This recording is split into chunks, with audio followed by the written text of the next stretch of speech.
actually, I had this conversation with my friends at Codeworks Connect recently. And it was about return on investment. It's about the digital industry. The digital industry tends to be made up of younger people, by its very nature, kind of the new kids on the block. And very often that conversation doesn't occur in the digital industry. And certainly my position within Robson Brown, when I go to clients, that's where I try to make us different to the rest, is in having the talk about business. That actually the web is a business tool. It has to work for every penny that's pumped into it. And that's often the differentiator. When you talk about the business, return on investment, and digital can be sometimes, can be weaker in that area than some of the other marcoms. Yeah.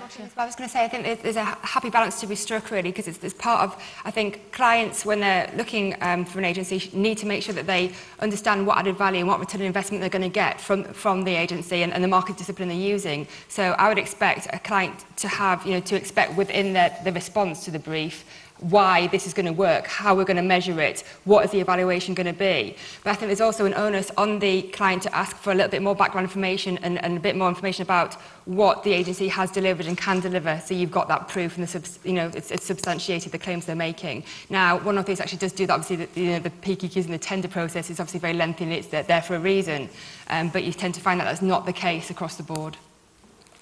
Okay. Did you want to add anything to I was just going to sort of touch on what the guys said. I mean, when we deal with clients now more and more, that is becoming an issue.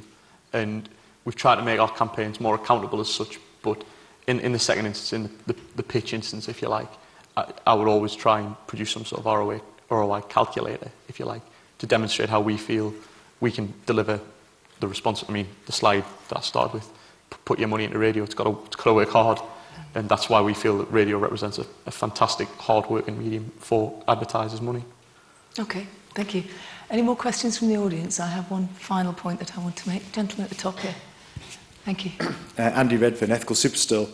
We're an online-only business, but I have to admit, I think an awful lot of what's said about online is a complete myth. I think measurability isn't strictly true. So my question would be, isn't the fact that online only ever wins measurability because the last click to the website is what wins, and ultimately what drove the click before the last click, nobody's got any clue what that is.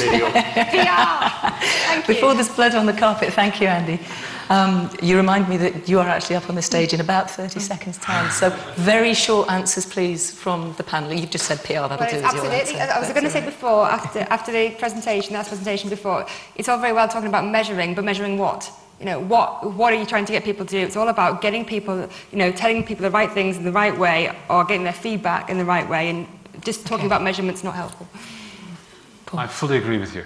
The reason I agree with you is because of the point I made, that actually when there is synergy and there is that collection, that approach to market, then that's when there is strength in the individual units. It is measurable, and as a medium by which people go through and end up at, it is measurable, and you can work out your return on investment. That, yes, there is a part before that needs to be worked out, but that's when actually that synergy and where everything works off everything else is where it's at. And so I would agree with you, absolutely. Very quickly. Well, I mean, at the risk of generating a shouting match with Sarah, I absolutely agree with what's been said here. It is an interesting point that you raised about what generates that click in the first place. And a lot of our advertisers find that when using radio with online, for the reasons that I mentioned in my overextended pitch, that, that's what gets the best response when you do use a mix of mediums. Okay. So if I can sum up very briefly, I think everybody seems to be agreed that there is the marketing mix that we all have come to know and love over the course of the years that we've been marketeers, the mix of different marketing communications methodologies, and the successful ability to blend them in the right proportions for each individual client that's important. And I think an underlying message that's come out that might be worth exploring in greater detail later on is how do you educate your client, possibly away from what they're used to and they feel safe with, in a time where the investment that they're making in marketing is decreasing because everything is being squeezed. But that is a conversation for a completely different time, I think, maybe over lunch. Ladies and gentlemen, thank you very much. If you would help me in joining and thanking the panel for their attention. Thank you very much indeed. Thank you. Brian, Sarah.